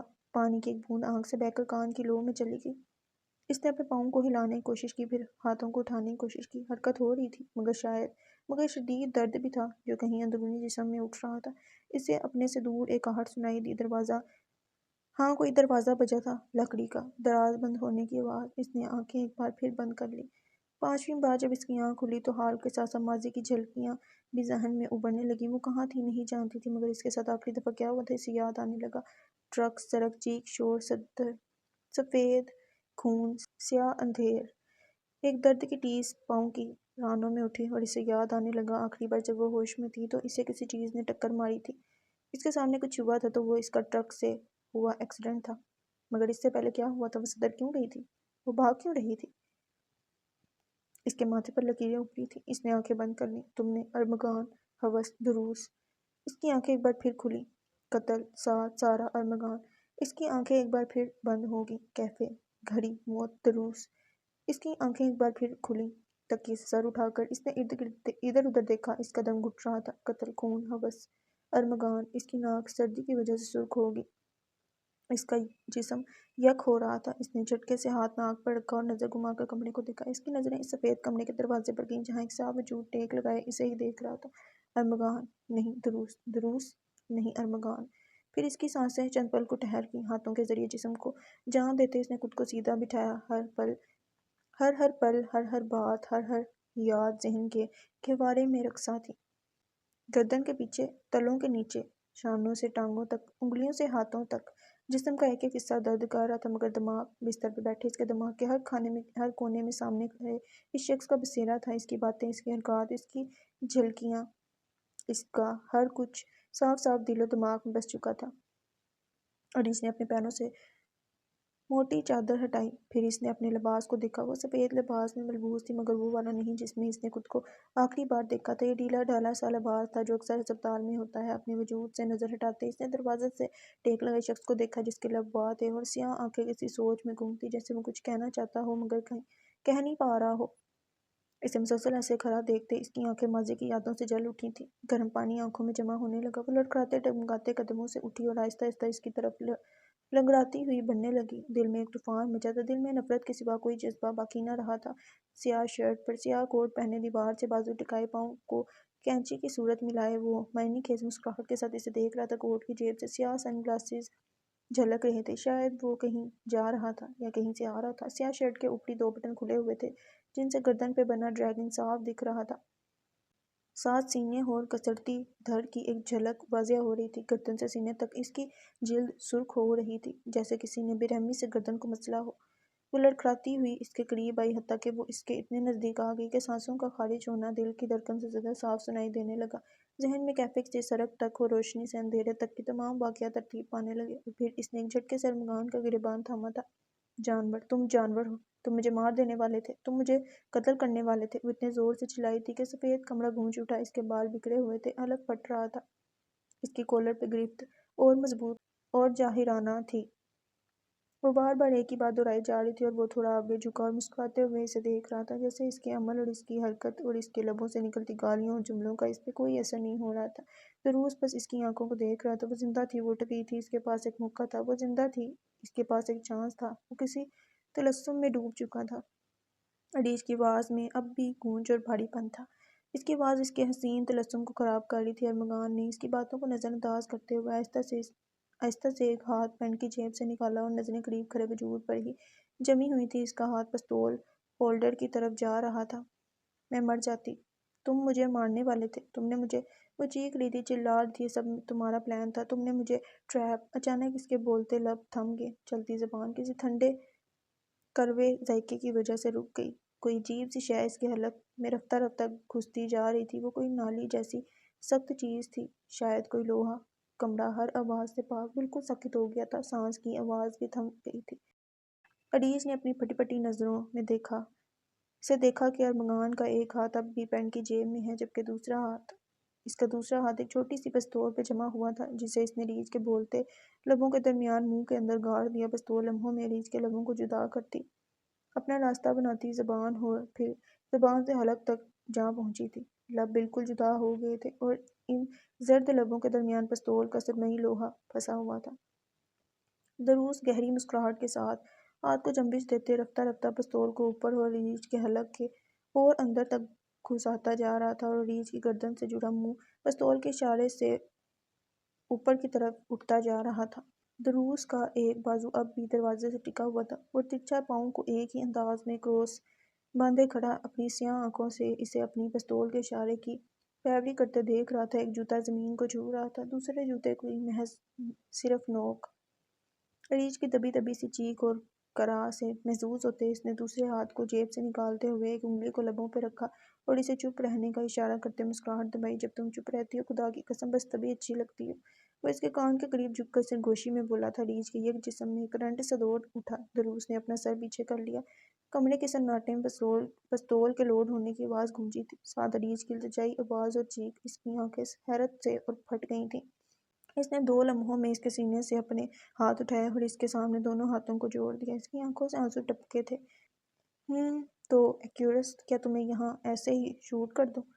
اس کے لب اب ایک گہری مسکان میں ڈل گئے تھے، یوں ہی حلق کے اندر۔ اس نے ایک بار پھر عریض سے پوچھا۔ وہ اپنی گردن حیرت اور شوق سے ہلا نہیں پائی۔ بولو ایکیورس، میں نے تم سے سوال کیا ہے۔ اب کی بار اس نے گردن نفی میں ہلائے۔ حلق میں شدید درد اٹھا تو اس نے آنکھیں موڑ لیں۔ اوکے، پھر اب سے تم میری ساری بات مانو گی، پکا پرومس؟ اس نے اپنی آواز کو بچکانا بناتے ہوئے کہا۔ جو میں کہوں گا تم وہ کرو گی؟ اس کی بات پہ ریچھ کی گردن اس بات میں ہلی۔ حلق میں اب بھی پستول اٹکی ہوئی تھی۔ تمہارے پاس اور کوئی چوائس ہے بھی نہیں۔ ایک جھٹکے سے اس نے ریچھ کے حلق سے پستول کھینچی۔ ریچھ کا پورا منہ خون کا تالاب بن گیا۔ اس نے نیچے جھک کر منہ بھر کے کیک کرنے کی کوشش کی، مگر منہ سے صرف خون کے قطرے نکلے۔ پستول کے کھچاؤ سے اس کی زبان چھل گئی تھی، جس کی وجہ سے پورا منہ خون ہو گیا تھا۔ اسے درد اور خون کو روکنے کی کوشش میں اپنے کپڑے کا گچھا بنا کر منہ میں پھنسا لیا۔ تارا، جلدی آؤ ادھر، وہ فون پہ تارا کو کہہ رہا تھا۔ چند منٹ بعد وہ بھاری بھرکم عورت دروازے کے پاس کھڑی ششدر نگاہوں سے ریچھ کو زمین پہ پڑے دیکھ رہی تھی اور اس کے ارد گرد خون کو۔ پھر اس نے دروس کو دیکھا۔ اس کو اٹھاؤ اینڈ ایڈ ہر، وہ اس سے کہتے ہوئے کمرے سے باہر نکل گیا۔ وہ تارا ریچھ کو بستر پہ لٹاتے اس کے منہ کے اندر لگے زخموں کو مرہم لگانے لگی۔ کراچی حال۔ کھلی کھڑکی کے باہر مکمل چاند ستاروں کی گردش میں چمک رہا تھا۔ کمرہ اندھیرے سے ڈھکا ہوا تھا۔ بالکنی کا دروازہ کھلا تھا، جس کے سامنے وہ جانماز بچھائے شام کی آخری رکعت میں بیٹھا درود شریف پڑھ رہا تھا۔ آدھی جانماز کمرے کے اندر اندھیرے میں تھی اور سجدے والی جگہ کھلی فضا میں چاند کے نیچے سرمئی ڈھیلی ڈھالی شرٹ پہ سیاہ ٹراؤزر پہنے وہ شاید نماز پڑھ کے سونے جا رہا تھا۔ سلام پھیر کر اس نے ماتھے پر ہاتھ رکھا اور بے آواز لب ہلائے دل میں کچھ پڑھنے لگا۔ پھر انگلیوں کو تسبیح بنا کر ذکر و اذکار کرتے اس نے انگلیوں سے شرٹ کا کالر کھینچا اور شرٹ کے اندر خود کو پھونکا، چہرے پہ ہاتھ پھیرتے ہوئے دعا کے لیے ہاتھ پھیلا دیے۔ اس کا آدھا چہرہ چاند کی روشنی سے چمک رہا تھا۔ چہرے پہ سب سے نمایاں اس کی گہری نیلی آنکھیں تھیں، جن سے وہ چاند کو دیکھتے کچھ سوچ رہا تھا۔ پھر اس نے آنکھیں بند کر لیں۔ آپ کو میرا آج بھی معلوم ہے، میرا گزرا کل بھی اور میرا آنے والا کل بھی۔ لب ہل رہے تھے، آنکھیں بھاری ہو رہی تھیں، مگر پھر میری زندگی میں اتنی اندیکھی چیزیں کیوں ہو رہی ہیں اللہ؟ مجھے سمجھ نہیں آ رہا کہ میں درست راستے پہ ہوں یا غلط راستے پہ۔ اگر ایک طرح سے میں سوچوں تو میں ٹھیک ہوں، مگر پھر دوسری سوچ پہ غور کروں تو میں غلط ہوں۔ میں کس راہ کا مسافر ہوں آخر؟ میں حق پہ بھی ہوں، مجرم بھی ہوں، میں انصاف بھی کر رہا ہوں، میں ناانصافی بھی کر رہا ہوں، مگر میں اس کے ساتھ ایسا کیسے کر سکتا ہوں اللہ؟ وہ تو میرا دوست ہے، میرا بھائی جیسا دوست، میں اس کے ساتھ ایسے کیسے کر سکتا ہوں؟ میں اسے کیسے مار سکتا ہوں؟ ساتھ تھے، یہ کیا ماجرا ہے؟ سب اتنا مشکل کیوں ہوتا جا رہا ہے؟ مجھ سے یہ مت کروائیں اللہ، میں یہ نہیں کر پاؤں گا۔ اس کی آنکھوں میں آنسو بھر گئے تھے۔ اس نے ہاتھوں سے آنکھیں دبا لی، منہ کو ہاتھوں کے پیالے میں چھپا لیا اور اللہ کے سامنے تو دنیاوی سب رک جاتا ہے انسان اللہ کے سامنے ایک چھوٹا سا بچہ بن جاتا ہے۔ اور کیوں ایسی راہ پہ آیا اللہ؟ اس نے آپ سے ہدایت کی دعا کیوں نہیں مانگی؟ آپ نے اسے گمراہی سے کیوں نہیں بچا؟ میرے پیارے پیارے دوست کو کیوں گمراہ ہونے دیا؟ اس کے حصے کی دعا تو میں مانگتا تھا آپ سے، پھر میری دعائیں قبول ہوئیں، مگر اس کے لیے کی گئی دعا کیوں نہیں ہوئی؟ وہ رونا نہیں چاہتا تھا مگر وہ رو رہا تھا۔ کیا اسے آخری موقع نہیں مل سکتا تھا؟ میری خاطر اسے بچا لے اللہ، وہ تو مومن تھا، وہ تو ایمان والا تھا۔ اس کو واپس راہ دکھا دیں اللہ، اس کو اتنی جلدی گناہوں کے ساتھ خود تک نہ بلائیں، اس پہ جہنم معاف کر دیں، اسے اس دنیا کی سزا دے دیں مگر اسے آخرت کی سزا سے بچا لیں، اس کے لیے اور میرے لیے ثانیہ پیدا کریں۔ وہ مرنا ڈیزرو نہیں کرتا، ہاں وہ سزا ڈیزرو کرتا ہے مگر موت نہیں، اتنی جلدی نہیں، ہمیں تو ابھی ملنا تھا دوبارہ، ہمیں تو باتیں کرنی تھی اتنی ساری۔ اس کے لبوں سے آواز نکل رہی تھی، آنکھوں سے آنسو اور چاند بس خاموشی سے اسے گڑگڑاتے دیکھ رہا تھا۔ ایک دوست کے لیے، آج ایک فرشتہ ایک شیطان کے لیے دعا کر رہا تھا۔ اسے مارنا ہے، اگر آپ نے اس کا انجام ایسا لکھا ہے تو مجھے اس کی کہانی کا ریپر نہ بنائے اللہ، میرے لیے راستہ آسان کر دیں، اسے ہدایت دے دیں۔ اگر اس کا انجام میرے ہاتھوں لکھا ہے تو مجھے سکون دے دیں، مجھے اطمینان پہنچا دیں۔ مجھے لگتا ہے میں ایک ایلوژن میں پھنس چکا ہوں کہ جو میں درست سمجھ رہا ہوں وہ گناہ ہے، میں اسے موت دینے کا حقدار نہیں ہوں، میں اس کی زندگی لینے کی سکت نہیں رکھتا۔ ایک ایس پی ہوتے ہوئے بھی مجھے ڈر لگتا ہے، مجھے پہلی بار اپنی پستول سے ڈر لگ رہا ہے، مجھے پہلی بار اپنے منصوبے سے خوف آ رہا ہے۔ چاند اداس تھا، بادل اسے ڈھک رہے تھے، مجھے ان مظلوموں کو بچانا ہے مگر میں، اس کی آواز گلے میں پھندے کی طرح اٹکی، میں کیا کروں؟ اس کے ہاتھ پہلو میں گر گئے، سر جھک گیا۔ میں تو آپ کے بندوں کو بچاتا ہوں، پھر مجھ پہ یہ وقت کیوں آ گیا کہ مجھے اپنے سب سے قریبی دوست کو کھونا پڑے؟ وہ میرا ساتھی تھا اللہ، آپ جانتے ہیں میرا ماضی، اس نے مجھے جینے کی امید دی تھی جب میں سب کھو چکا تھا۔ آپ سب جانتے ہیں وہ نیک نہیں ہے مگر وہ شیطان بھی نہیں ہے۔ یا اللہ میرے دل سے یہ بوجھ اتار دیں، میری نیت میں سے شک پاک کر دیں، یا میرے دل سے یہ بوجھ کم کر دیں۔ اس نے گہری سانس خارج کی اور ہاتھوں کو واپس پیالہ بنا کر کوئی دعا پڑھنے لگا، آمین۔ ہاتھ پھیرتے وہ جانماز طے کرنے لگا تھا کہ دروازے پر دستک ہوئی، آ جائیں۔ اس نے دروازے کی طرف دیکھا تو وہاں اس کی سیکرٹری دانیہ کھڑی تھی۔ وہ اب بھی اپنے صبح والے لباس میں ملبوس تھی، سیاہ شلوار قمیض پہ سرخ دوپٹہ، لمبے بالوں کی چوٹی بنی ہوئی تھی اور آنکھوں پہ چکور چشمہ۔ سر، آپ کی کل لاہور کی فلائٹ بک ہو گئی؟ کل رات 7 بجے۔ وہ چہرے پہ گلاسز درست کرتے حیدر سے بول رہی تھی اور اس کا ایک ایک لفظ حیدر کو خنجر کی طرح محسوس ہوا تھا جو اس کے دل کے آر پار جا رہا تھا۔ اسے اب وہ کام سر انجام دینا تھا، حیدر کو خدا کا پیغام آ گیا تھا۔ بدقت مسکراتے ہوئے خود کو سنبھالتے ہوئے اس نے دانیہ کی طرف دیکھا۔ اوکے، تھینک یو دانیہ، اب آپ گھر چلی جائیں مگر کل صبح جلدی آ جائیں گا، کل بہت اہم دن ہے ہم سب کے لیے۔ وہ کہتے ہوئے دروازے کے قریب آیا۔ مجھے اندازہ ہے سر، گڈ نائٹ۔ وہ شب بخیر کہتے وہاں سے چلی گئی۔ اس کے پیچھے حیدر نے دروازہ بند کر دیا۔ آپ نے تو جواب اتنی جلدی دے دیا اللہ، میرے دل کا سوچا بھی نہیں۔ وہ زخمی سے مسکرایا، جانماز کرسی پہ رکھتے ہوئے وہ فون پہ کسی کا نمبر ملانے لگا۔ فاطمہ منزل کے افراد اس وقت رات کا کھانا کھا رہے تھے جب دسترخوان کی خاموشی کو ارحم کے فون کی رنگ ٹون نے توڑا۔ وہ مدد کرتے کھانے سے اٹھ کر صحن میں چلایا، پھر نام دیکھتے ہوئے فون کان سے لگایا۔ وقت آ گیا ہے ارحم، نہ سلام نہ دعا، بس ایک جملہ، تم کل میرے ساتھ چل رہے ہو ارحم؟ کل رات 7 بجے فلائٹ ہے میری ٹیم، تو تم اور باقی لوگ۔ وہ جیسے اسے بس انفارم کر رہا تھا، تمہارا میرے پارٹنر بننے کا وقت آ گیا ہے، تمہاری مدد کے لیے ہی صحیح۔ وہ اس کی بنا سنے اپنے کہے جا رہا تھا، اپنا مقصد بتاؤ مجھے حیدر۔ اب کی بار ارحم بولا، اس کا لچس پار تھا، یہ تمہیں ریچ بتائی، میں کل تمہارا انتظار کروں گا اللہ کی ایمان میں۔ اور اس نے کھٹ سے فون بند کر دیا۔ ارحم موبائل کی چمکتی سکرین کو دیکھتے کچھ سوچ رہا تھا۔ لاہور حال، نیچے آؤ، میں انتظار کر رہا ہوں۔ وہ کہہ کر پلٹا ہی تھا کہ اسے پیچھے سے اس کی آواز آئی، میں نہیں آؤں گی، میں تمہاری غلام نہیں ہوں۔ وہ دور سے آنکھیں ملائے مضبوط لہجے میں کہہ رہی تھی، زبان پہ لگے زخم کی وجہ سے بولتے ہوئے درد ہو رہا تھا، دل اندر سے کانپ رہا تھا۔ اسے نہیں معلوم تھا کہ سامنے کھڑے شخص نے اس کی فیملی کو کس بے دردی سے قتل کیا ہے اور وہ اس کے ساتھ کیا کر سکتا ہے، مگر اسے ہمت کرنی تھی، مضبوط بننا تھا، اسے یہاں سے نکلنا تھا۔ میں اپنی بات نہیں دہراؤں گا ریچ۔ وہ اس کی طرف مڑا، اس نے نیلے رنگ کی کارگو پینٹس پہ سفید شرٹ اور سیاہ لیدر کی جیکٹ پہن رکھی تھی، سفید ٹی شرٹ کے گریبان سے سیاہ گوگلز جھلک رہے تھے۔ میں بھی اپنی بات نہیں دہراؤں گی ارمغان، اس کی سیاہ آنکھوں کی تاریکی کا سامنا کرتے ریچ کا ہاتھ اس کے پیچھے پڑے ایڈ باکس تک جا رہا تھا۔ اب کی بار پستول حلق میں صرف گھساؤں گا نہیں، فائر بھی کر دوں گا۔ اس نے ریچ کی طرف 2 قدم بڑھائے، ریچ نے 2 قدم پیچھے لیے۔ تم سے اس کی امید بھی ہے۔ اب کی بار وہ مسکرائی تھی، دلیر، تیز، مضبوط سی مسکراہٹ۔ تم ظاہر کر رہی ہو کہ تم مجھ سے ڈر نہیں رہی۔ اس نے اپنے قدم اتنی تیزی سے عریج کی جانب بڑھائے کہ اسے پیچھے ہٹنے کا موقع بھی نہیں ملا۔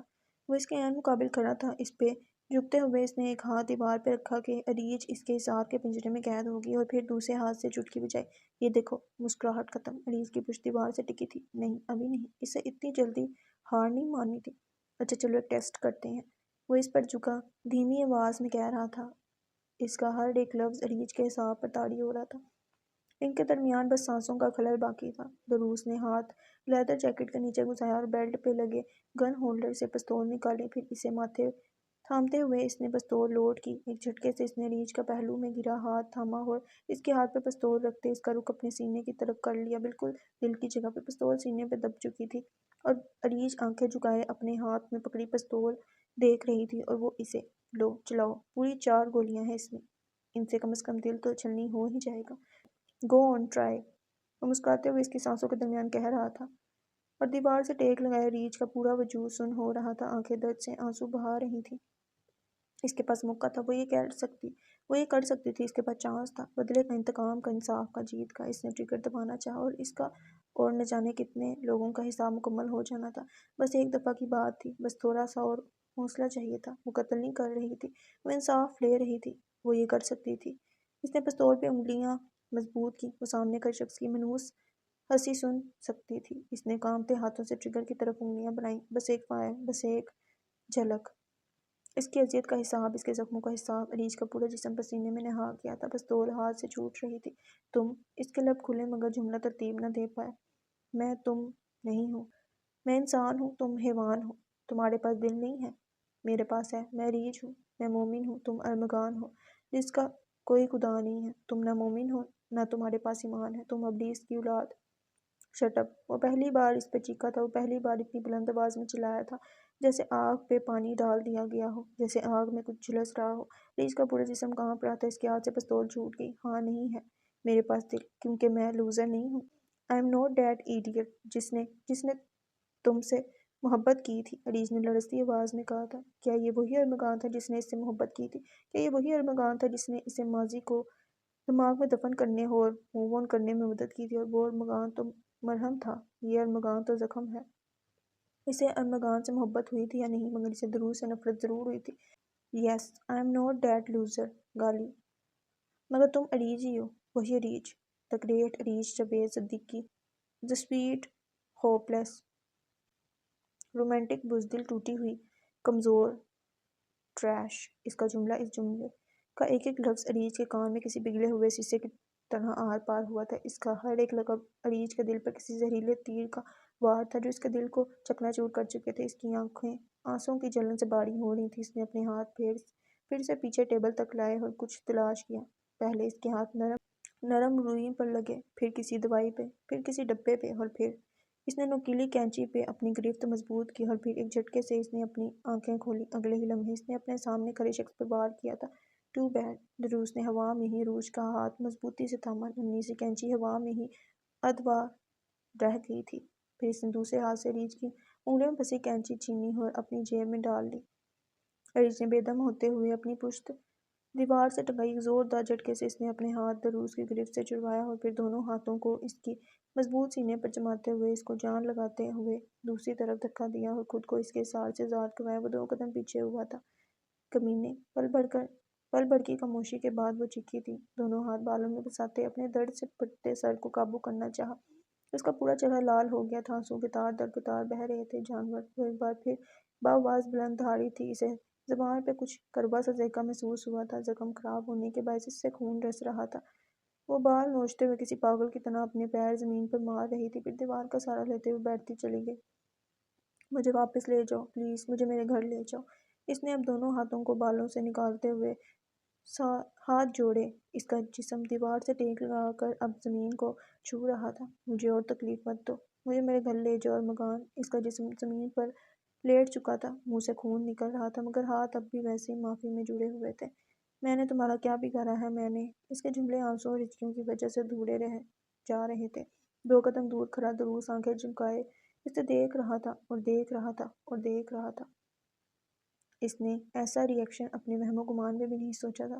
وہ تو اس کی حفاظت کر رہا تھا، اس نے پھر کیسے ریچھ کو خود ہی اذیت میں ڈال دیا تھا، اسے اندازہ ہی نہیں ہوا تھا۔ وہ تو اس کے لب کبھی آپس میں ملتے کبھی جدا ہوتے، وہ کچھ کہنا چاہ رہا تھا مگر کیا۔ اس کے سامنے گھٹنوں کے بل بیٹھتے اس نے اپنے ہاتھوں سے اس کے چہرے پہ آئے بال ہٹائے، اور پہلی بار دروس کو ریچھ جب بے صدیقی کی تکلیف کا احساس ہوا تو وہ لب آپس میں دبائے بے آواز رو رہی تھی۔ اچھا اچھا چلو، اس نے بولتے ہوئے اپنے حلق میں کانٹے محسوس کیے تھے۔ اچھا اچھا اٹھو چلو، اسے شانوں سے تھامتے ہوئے اٹھا رہا تھا۔ پھر اس نے ایئر باکس اٹھایا اور جلدی جلدی کوئی مرہم تلاش کیا۔ عریش نے دروس کے ہاتھوں کو جھٹک دیا۔ مجھے میری فیملی کے پاس لے جاؤ، مجھے میری جان بخش دو۔ وہ کھانستے ہوئے خود کو خود کے رحم و کرم پر اٹھا رہی تھی۔ اوکے، دروس نے پھر سے اس کے شانوں سے تھاما، اس کو شانوں سے تھاما۔ عریش نے پھر سے اس کے ہاتھ جھٹک دیے۔ میں خود اٹھ سکتی ہوں۔ اس کی نظریں دروس پہ نہیں تھیں مگر دروس کی اسی پر تھیں۔ میں بھی اٹھا سکتا ہوں، اسی لیے اٹھا رہا ہوں۔ اس نے ایک بار پھر عریش کو شانوں سے تھاما، اب کی بار اس کی گریز تو مضبوط تھی۔ مجھ پہ ایک احسان کر دو، مجھے یہاں سے جانے دو، مجھے میری فیملی کے پاس لے جاؤ۔ وہ اب رو نہیں رہی تھی مگر اس کی آواز ٹوٹی ہوئی تھی۔ اس نے اب کی بار دروس کا ہاتھ نہیں جھٹکا تھا۔ اوکے، مگر پہلے تمہیں میرے ساتھ کہیں چلنا ہوگا۔ اس نے تحمل سے ریچھ کو بستر پہ بٹھایا اور خود گھٹنوں کے بل بیٹھتے اس کے ہاتھ پہ لگے زخم پر مرہم لگانے لگا۔ اس کی کہی بات پر ریچھ نے اسے عجیب نظروں سے دیکھا تھا۔ ٹرسٹ می، میں تمہیں کوئی اذیت کوئی تکلیف نہیں دوں گا۔ اس نے چہرہ اٹھا کر اس کی آنکھوں میں دیکھا۔ اس کے ماتھے پہ سلوٹیں ابڑی ہوئی تھیں اور بال بکھرے ہوئے۔ اذیت و تکلیف تو تم دے چکے ہو دروس، ایسا وعدہ کرو جس پہ میں یقین بھی لا سکوں۔ سر دوسری طرف جھٹکتے اس نے اپنے ہاتھ اس کے ہاتھ سے ہٹا لیے۔ اس نے پہلی بار اسے دروس کہا تھا اور دروس کے دل نے التجا کی تھی کہ وہ اسے ہمیشہ ارمغان کہے۔ وہ اس کے لیے تو کبھی بھی دروس بننا نہیں چاہتا تھا۔ میں تمہیں تمہاری فیملی سے ملواؤں گا ریچھ، ابھی ہماری کہانی کا ایک آخری باب ادھورا رہتا ہے جس کا انجام تم نے لکھنا ہے، وہ اس کی آنکھوں میں جھانکتے ہوئے بولا تھا۔ ریچھ نے سمجھی سے اسے دیکھتی رہی۔ اس نے انگلیوں پہ دوا لگاتے ریچھ کے منہ کی طرف کی اور اس سے اجازت چاہی۔ اس کو بلا دو جس نے پہلے دوا لگائی تھی۔ اس نے دروس کو منہ پہ انکار کر دیا۔ وہ ضبط کرتے وہاں سے اٹھ گیا تھا۔ دروس کے جانے کے بعد کمرے میں تارا آئی تھی، فوراً سے ریچھ کے ساتھ کرسی رکھ کر بیٹھی اور دوا لگانا شروع کر دی۔ ریچھ منہ کھولے اسے دوا لگاتے دیکھ رہی تھی۔ وہ اوور ویٹ نہیں تھی مگر ہیلدی تھی، آنکھیں بوڑھی تھیں اور بال سیاہ نہایت کر لی۔ جب اس نے دوا لگا لی تو ریچھ اسے چند لمحوں بغور دیکھتی رہی۔ تمہیں بھی اغوا کیا ہوا ہے نا؟ تم بھی یہاں زبردستی لائی گئی ہو؟ وہ افسوس اور دکھ سے اسے دیکھتے کہہ رہی تھی۔ تارا کو چند سیکنڈ تو سمجھ نہیں آیا وہ کیا بات کر رہی ہے، پھر اس نے مسکراتے ہوئے ریچھ سے وضاحت مانگی۔ میں آپ کی بات سمجھی نہیں۔ ریچھ اسے اب بھی بغور دیکھ رہی تھی۔ ضرور وہ دروس کی ڈر سے چپ تھی۔ تمہیں دروس نے اغوا کیا ہے نا؟ اس نے ایسے کہا جیسے یہی حقیقت ہو۔ نہیں بالکل نہیں، باس مجھے اغوا کیوں کریں گے؟ وہ حیرت اور ناسمجھی سے اسے دیکھتی رہی۔ تم یہاں اپنی مرضی سے ہو؟ ریچھ کو اس کی بات عجیب لگی۔ جی ہاں، میں یہاں خوش دلی سے ہوں۔ میں اس جگہ رہ کر ناخوش کیسے ہو سکتی ہوں؟ تارا نے مسکراتے ہوئے کہا۔ تم ایک سیریل کلر کے ساتھ کام کر رہی ہو اور کہہ رہی ہو کہ تم خوش ہو۔ عریش نے جیسے اسے دروس کی حقیقت بتائی تھی۔ Serial killer? کون؟ وہ پھر اسے ناسمجھی سے دیکھنے لگی۔ اب کی بار عریش کو شوق لگا تھا۔ یعنی یہاں کسی کو علم نہیں تھا کہ دروس ایک قاتل ہے؟ دروس قاتل ہے؟ ایک سیریل کلر؟ اس نے دبی دبی آواز میں کہا۔ دروس قاتل نہیں ہے مس، انہوں نے لوگوں کو مارا ضرور ہے مگر انصاف کے لیے۔ تارا نے جیسے اس پہ اصلیت کھولی تھی۔ دروس قاتل ہے، اس نے میرے بھائی اور میری کزن کو قتل کیا ہے، وہ معصوم تھے، ان کا کوئی جرم نہیں تھا۔ دیکھیں مس، مجھے آپ کے ذاتی معاملے میں دخل دینے کی اجازت نہیں، لیکن اگر باس نے آپ کی کزن اور بھائی کو مارا ہے تو یا تو وہ کوئی مجرم ہوں گے اور اگر وہ کوئی مجرم نہیں تھے تو باس نے انہیں نہیں مارا۔ ہاں، کوئی اور آپ کی فیملی کا قاتل ہو سکتا ہے۔ اس نے کہتے ہوئے ریچھ کا ششدر چہرہ دیکھا۔ میری کزن اور میرا بھائی معصوم تھے اور دروس نے خود قبول کیا ہے کہ اس نے انہیں مارا ہے۔ وہ ایک اساسن ہے، وہ ناانصاف ہے اور حیوان ہے، وہ دبا دبا سا چلائی۔ کوریڈور میں چلتے اسے شدید گرمی کا احساس ہوا تھا۔ اس نے لیدر جیکٹ اتارتے ہوئے ہاتھ میں فولڈ کی اور لفٹ میں داخل ہوا۔ میں جانور نہیں ہوں، اس نے انگلیوں سے آنکھوں کو مسلا۔ میں بینکاک میں رہتی تھی۔ میری شادی کی دوسری رات میں شوہر نے مجھ پر تشدد کیا تھا اور اس کے دوستوں نے میرا ریپ۔ تب اس وقت مجھے دروس نے اسمگل کروا کر یہاں منتقل کروایا اور مجھے منہ چھپانے کے لیے ایک نئی زندگی شروع کرنے کے لیے چھت فراہم کی۔ انہوں نے میرے ریپسٹ کو قتل کیا۔ باس نے قتل کیے ہیں مگر صرف ظالم کے، اور اگر آپ ظلم کے قتل کو غلط سمجھتی ہیں تو آپ بھی ظالم ہیں، وہ سر جھکائے کہہ رہی تھی اور ریچھ پھٹی پھٹی آنکھوں سے اسے دیکھتی رہی۔ وہ فوراً سے پارکنگ لاٹ میں آیا تھا اور فون نکالتے ایک نمبر ڈائل کرنے لگا۔ فون کان سے لگتے ہوئے بار بار جوتوں سے زمین بجا رہا تھا۔ فون کنیکٹ ہوتے ہی اس نے کہا تھا، میں ریچھ کو آپ لوگوں کے پاس لا رہا ہوں کیونکہ میں اسے کھونا نہیں چاہتا۔ دروس دنیا کے لیے ایک سیریل کلر ہے، مجھے لگا آپ کو یہ معلوم ہوگا مگر انہوں نے انجان لوگوں اور دنیا کو مینیپولیٹ کر کے خود یہ ظاہر کروا دیا ہے کہ وہ ایک اساسن ہے، ایک کرائے کا قاتل۔ میں اسے بتانا چاہتا ہوں کہ میں یہ وہ نہیں ہوں جو وہ سمجھتی ہے۔ اس کی آواز میں کچھ ٹوٹا ہوا سا تھا، کچھ گرد سا۔ اس کو ریچھ کے الفاظ جسم پہ لگے زخموں سے زیادہ چبھے تھے، مگر وہ اس لیے تاکہ دنیا کے اصل حیوان بوس کو کرائے کا قاتل سمجھ کر ان کو حکم دے دیں کسی معصوم کو قتل کرنے کا یا ریپ کرنے کا۔ اس سے بوس کو یہ اندازہ ہو جاتا ہے کہ جس کو قتل کرنے کا حکم دیا گیا ہے وہ محفوظ نہیں، اس لیے دروس انہیں اسمگل کروا کے کسی محفوظ جگہ پہنچا دیتے ہیں۔ اور مجھے نہیں لگتا یہ کام کوئی حیوان کرتا ہے۔ وہ ہیروز نہیں ہے مگر ویلن بھی نہیں، وہ ایک سروائیور ہے، ایک سروائیور جو دوسروں کی زندگی بچا رہا ہے، جو خود ایک سروائیور ہے اور جو دوسروں کو زندگی جینے کا موقع دے رہا ہے۔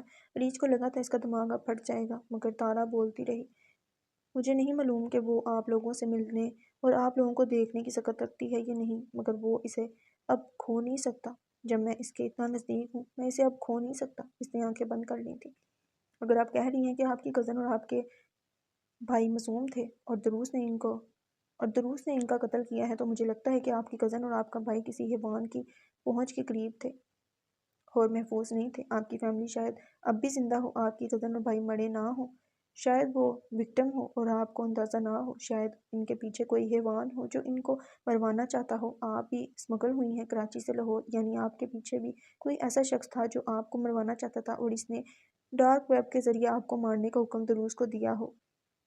میں اریج کو آپ سے ملوانے لا رہا ہوں سارا، اور پھر میں اسے اپنی کہانی سناؤں گا۔ وہ میرا یقین کرے گی نا؟ اس کی آواز میں ایک التجا، ایک امید سی آ گئی تھی۔ وہ دروس سے ارمغان بن گیا تھا، جس کے پاس دل تھا، جو احساس رکھتا تھا۔ کیا وہ کبھی دروس بنا بھی تھا؟ میرے پیچھے تو کوئی نہیں ہے، وہ مشکل بولی تھی۔ دماغ بالکل الجھ گیا تھا۔ شاید آپ کو اس کا پتہ نہیں ہو، مگر مجھے نہیں لگتا دروس آپ کو کبھی کوئی نقصان پہنچائیں گے، کیونکہ آپ ان کے لیے خاص ہیں۔ تارا نے مسکراتے ہوئے کہا تھا۔ مطلب؟ اریج اس کو دیکھتے ہوئے نہ سمجھی سے بولی۔ پچھلے 5 سالوں میں دروس نے 40 ریپ وکٹمز، جن میں عورتیں اور بچے شامل تھے، اسمگل کیے اور شیلٹر دیا، مگر وہ کبھی بھی کسی کو اپنے اتنے قریب نہیں لائے۔ انہوں نے آپ کے لیے اس آفس میں یہ کمرہ بنوایا۔